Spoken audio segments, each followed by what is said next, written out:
Imagine coming home from work and wanting to start working on a project just to discover that the whole library is just gone.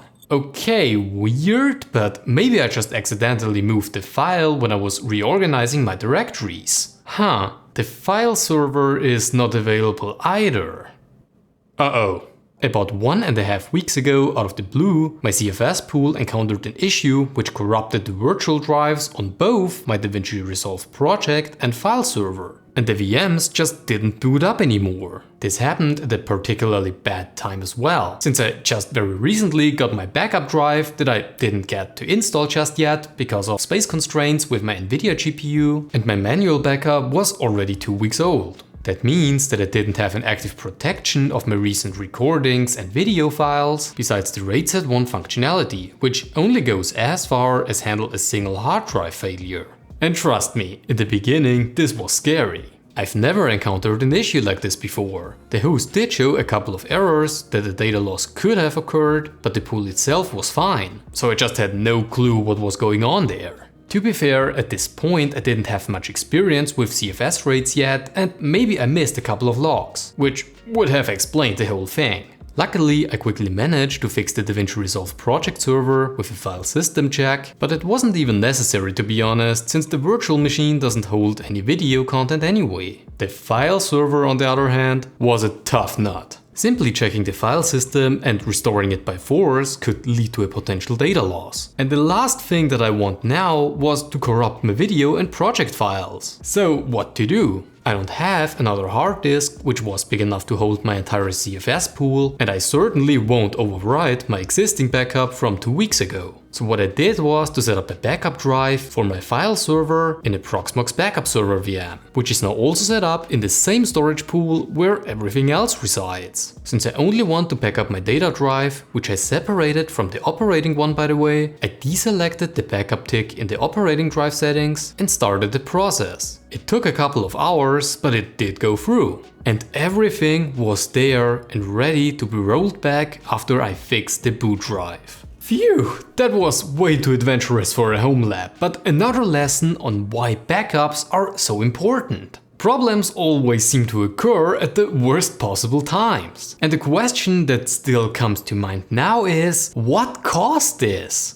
In the past few days, a few issues related to CFS data corruption did surface on the web, but those issues don't really seem to be related to what I was experiencing, since they all seem to require certain packages or very specific triggers that don't get applied automatically. Since there was no data loss on my data drive, this would also mean that the writing cache in my RAM was also already cleared, so we are just going to optimize everything.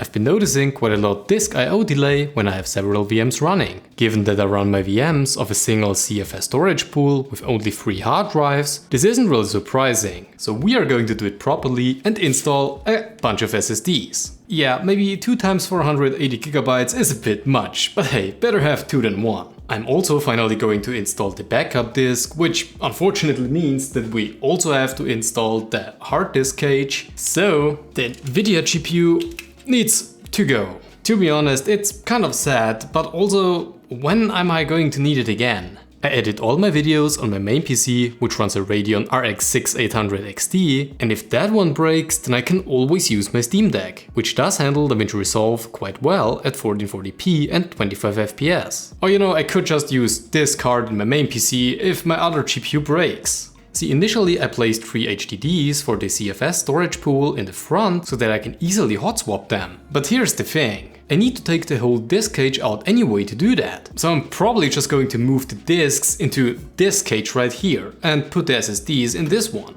The awesome thing about SSDs is that they are practically immune to shocks or vibrations, which means that I theoretically wouldn't even need to screw them in. I'm gonna do it anyway, but as a quick hot swap solution, you could theoretically just place them on top and forget about it. Okay, the GPU is out, almost all drives are installed. Almost, because I genuinely forgot that I didn't use an M.2 SSD, and I also found one more hard drive that I could use, so now I'm 2 SATA ports short. Oh well, at least it reminded me to deactivate the ACS kernel patch that forcefully splits up IO-MMU groups. If I were to install drives in the PCIe slot with a riser card and forgot to do this, then the VMs might be able to interact with hardware on the host that they are not supposed to, which is not ideal if the VM was compromised by a malicious entity. Alright, so here's the current backup plan. For the time until I find a suitable solution for an external backup, my Proxmox backup VM will save my data to a dedicated disk, which I will again back up manually with an external medium. That will do for a while. I hope that you found this video interesting and that it reminded you to make backups or at least have some kind of redundancies, no matter if it's a server or your home PC.